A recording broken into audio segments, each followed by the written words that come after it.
Hello' everyone, কি খবৰ? ভালনে সকলোৰে? আজি এটা ৰেচিপি লৈ আহিছোঁ। সেইটো হৈছে ভকুৱা মাছৰ লগত চব্জি। মই কেনেকৈ বনাওঁ, কিহৰ লগত, আপোনালোকে ভিডিঅ'টো শেষলৈকে চাই থাকিব। তেতিয়াহ'লে ব'লক আমি ভিডিঅ'টোৰ মাজলৈ আগবাঢ়োঁ। আজি বনাব লৈছোঁ এয়া ফুলকবি, ওলকবি, মটৰ, এয়া লৈ লৈছোঁ বিলাহী আৰু এয়া ভকুৱা মাছ। ইয়াৰে মই এখন আজি চব্জি বনাই আপোনালোকক দেখুৱাম।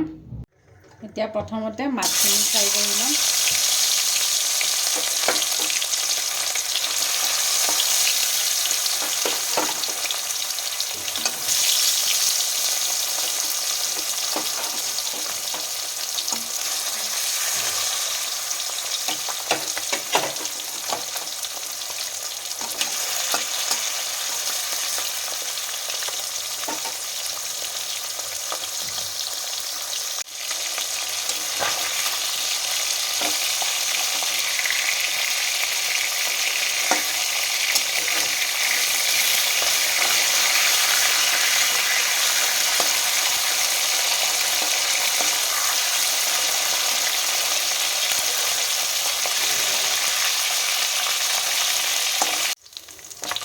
এয়া মাছ ভজা হৈ গ'ল।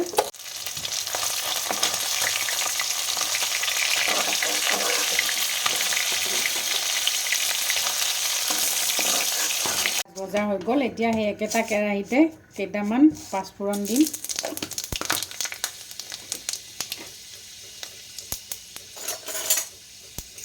আৰু দিম এয়া পিঁয়াজ, আদা, নহৰু খুন্দি লোৱা। একেলগে এইখিনি দি দিছোঁ। এতিয়া এইখিনি ভালদৰে ভাজি ল'ব লাগিব।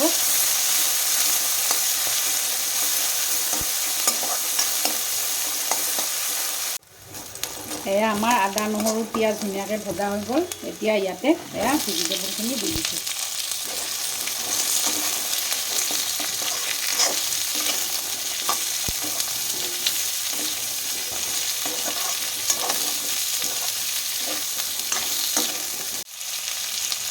এতিয়া দি দিছোঁ এয়া সোৱাদ অনুসৰি নিমখ আৰু দিম এয়া হালধি। এইখিনি ভালদৰে ভাজি ল'ম।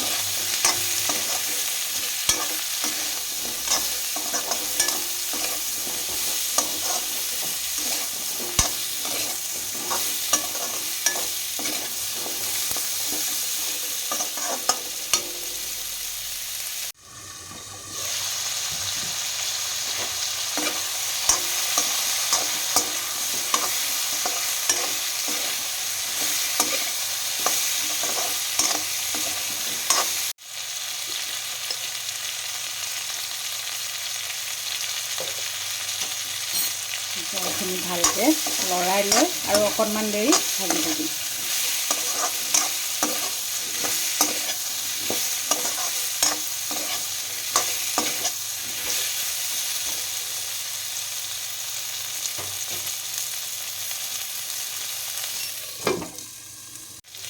এয়া চাওক, আমাৰ আলু, ফুলকবি আৰু ওলকবি ধুনীয়াকৈ ভজা হৈ গৈছে। এতিয়া এইখিনি টাইমতে বিলাহী দি দিম।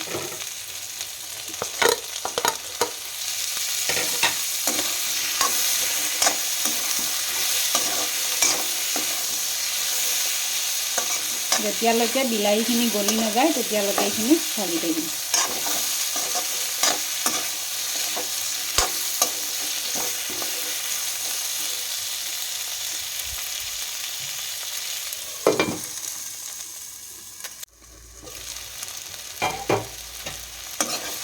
এয়া চাওক, আমাৰ বিলাহীখিনিও ধুনীয়াকৈ গলি গৈছে।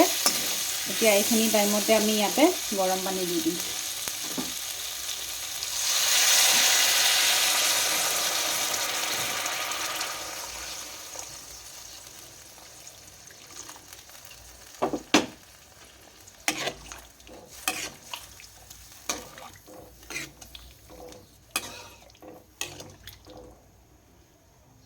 আৰু এইখিনি টাইমতে এতিয়া আমি এয়া মটৰ দি দিম। মটৰখিনি মই ভাজোঁতে দিয়া নাই, কাৰণ এটাই মটৰৰ যিটো গ্ৰীণ কালাৰ সেইটো নাইকিয়া হৈ যায় যেতিয়া মটৰখিনি ভাজিব।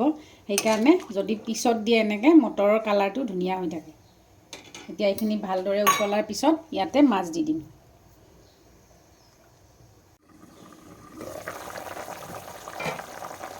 এতিয়া এতিয়া এইটো টাইমতে মাছ দি দিম, ভাজি থোৱা মাছ।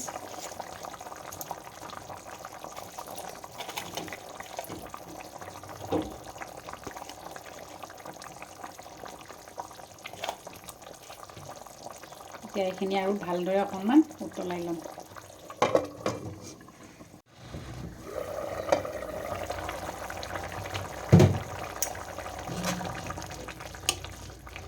এয়া চাওকচোন মটৰৰ কালাৰটো কি ধুনীয়া হৈ আছে, গ্ৰীণ কালাৰ। সেইকাৰণে মটৰটো সদায় পিছত দিব লাগে।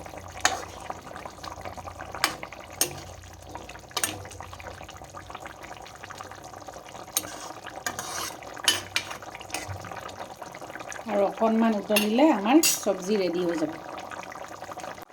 এতিয়া মই এইটো টাইমতে অকণমান জালুকৰ গুড়ি দি দিম।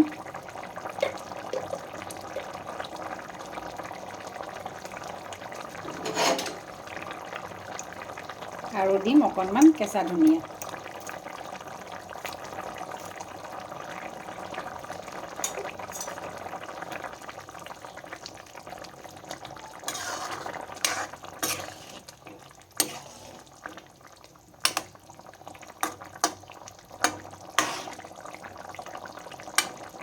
এয়া চাওক আলু আৰু ওলকবি ধুনীয়াকৈ সিজি গৈছে। এতিয়া গেছটো অফ কৰি দিম।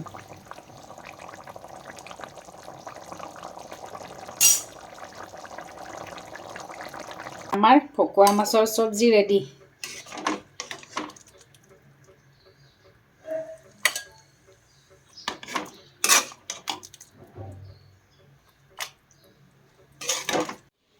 এয়া চাওক আমাৰ মাছৰ চব্জি ৰেডি হৈ গ'ল। কেনেকুৱা পালে জনাব আপোনালোকে ভিডিঅ'টো চাই। আজিলৈ আহোঁ তেতিয়াহ'লে, বাই বাই।